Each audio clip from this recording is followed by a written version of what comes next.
America, Israel और Iran के बीच शुरू हुई जंग का असर अब दुनिया में गैस और तेल की सप्लाई पर भी पड़ने लगा है। जी हां, खासकर भारत में एलपीजी गैस की कीमतों में इजाफा होता दिख रहा है। इसकी सप्लाई को लेकर अनिश्चितता का दौर जारी है।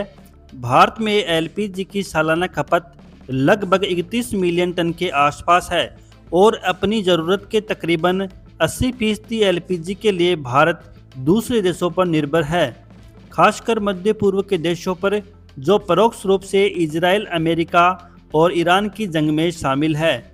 इन देशों से भारत और दक्षिण एशिया के दूसरे देशों को तेल और गैस की सप्लाई स्ट्रेट ऑफ हॉर्मुज के जरिए होती है।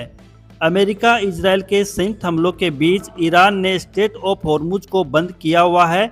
इसके कारण एलपीजी की कीमतों और उपलब्धता पर दबाव बढ़ता दिख रहा है और देश के अलग अलग हिस्सों से ऐसी तस्वीरें सामने आ रही है। यहाँ लोगों को कैसी समस्याओं का सामना करना पड़ रहा है।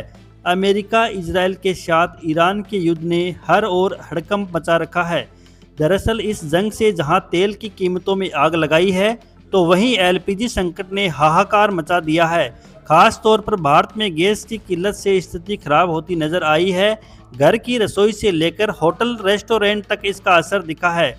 मिडिल ईस्ट युद्ध और हॉर्मुज स्ट्रेट बंद होने से एलपीजी क्राइसिस देश में बढ़ा है, क्योंकि हॉर्मुज के रास्ते से ही भारत में तेल गैस का आयात होता है और इसके रुकने से सप्लाई बाधित हुई है। हालात ये कि सिलेंडर लेने के लिए एजेंसियों के बाहर लंबी कतारें लगी नजर आ रही है। लोन ऊंची कीमतों पर सिलेंडर खरीदने को मजबूर हो रहे हैं। एलपीजी को लेकर नोएडा समेत तमाम कई शहरों में प्रदर्शन की खबरें भी है। एलपीजी सप्लाई में रुकावट के बीच दिल्ली एनसीआर में इंडक्शन कुकटॉप की डिमांड में ताबड़तोड़ इजाफा हुआ है। इसकी बिक्री में अचानक 300% की बढ़ोतरी दर्ज की गई है। गैस के विकल्पों को खरीदने के लिए मारामारी ऐसी है कि ब्लिंकिट, जेप्टो और स्विगी इंस्टॉलमेंट जैसे ई-कॉमर्स प्लेटफॉर्म्स पर ये प्रोडक्ट सोल्ड आउट हो चुके हैं। ग्राहक गैस आपूर्ति की मौजूदा समस्याओं के बीच इलेक्ट्रिक कुकवेयर खरीदने के लिए हाथ पैर मारते नजर आ रहे हैं। गुरुवार को देश के विभिन्न हिस्सों में पेट्रोल पंपों और एलपीजी वितरण केंद्रों के बाहर उपभोक्ताओं की लंबी कतारें देखी गई। इस स्थिति ने न केवल आम जनता को परेशान किया है, बल्कि रेस्तरां, स्कूल और कैटरिंग सेवाओं के कामकाज पर भी प्रतिकूल प्रभाव डालना शुरू कर दिया है। हालांकि सरकार ने संसद में कहा है कि पश्चिमी एशिया संकट के बावजूद पेट्रोल, डीजल और केरोसिन की कोई कमी नहीं है और यह अफवाहें फैलाने का समय नहीं है। ईरान युद्ध से तेल की कीमतें $100 के पार जाने पर अमेरिका ने ऊर्जा संकट से निपटने के लिए एक अस्थायी कदम उठाया है। उसने देशों को रूसी तेल खरीदने की इजाज़त दी है ताकि बाजार में तेल की सप्लाई बनी रहे। यह छूट 11 अप्रैल तक सीमित है। घरेलू गैस सिलेंडर की कालाबाजारी भी हो रही है। होटल, रेस्टोरेंट और ढाबों में इलेक्ट्रिक चूल्हे इस्तेमाल किए जाने लगे हैं।